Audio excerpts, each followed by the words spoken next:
ఒక plumber work చేసిండు. ఇది చేసిన తర్వాత ఈ వర్క్ చూడండి, చేసింది G+1. ఎన్ని పైపులు వచ్చినాయి చూడండి. ఇంత మెటీరియల్ వేస్ట్ చేసిండు ప్లంబింగ్ వర్క్ ఎవరు చేసిరో కానీ.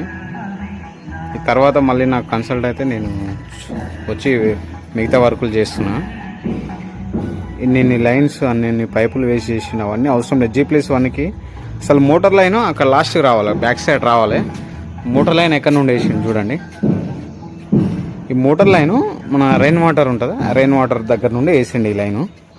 అసలు ఇక్కడ నుండి తీసుకోవద్దు అసలుకి. ఈ లైను ఎక్కడి నుంచి రావాలో చూపిస్తాను. మోటార్ లైను ఎగ్జాక్ట్లీ ఇక్కడ నుంచి రావాలి. మనకు కింద గల్లీ ఉంది, మంచిగా ఎంత 2 ఫీట్ గల్లీ ఉంది. ఆ ట్యాంక్ అక్కడ ఉంది, పైన అక్కడ ఉంది. ఆ ట్యాంక్ అక్కడ సైడ్ కొట్టేసుకుంటే సరిపోయేది, మంచిగా మనకు మెటీరియల్ ఇట్లా కలిసి వచ్చేది. ఇట్లా చేస్తుర్రు మొత్తం డబల్ వర్క్. సగంలో వదిలేసిపోయిండు, మొత్తం కంప్లీట్గా ఇట్లా చేయలేదు. ఇట్లా వర్క్ చేసే వాళ్ళని నమ్ముతారు, మళ్ళీ మంచిగా చేసే వాళ్ళని అస్సలు నమ్మరు. ఇట్లాంటి సగం చేసి వదిలిపెట్టే వాళ్ళని మంచిగా నమ్ముతారు, మంచిగా డబ్బులు ఇస్తారు, రేట్ ఇట్లా మంచిగా ఇస్తారు. మంచిగా వర్క్ నిజాయితీ చేసేటోళ్ళకేమో డబ్బులు తక్కువ చేయని అంటారు.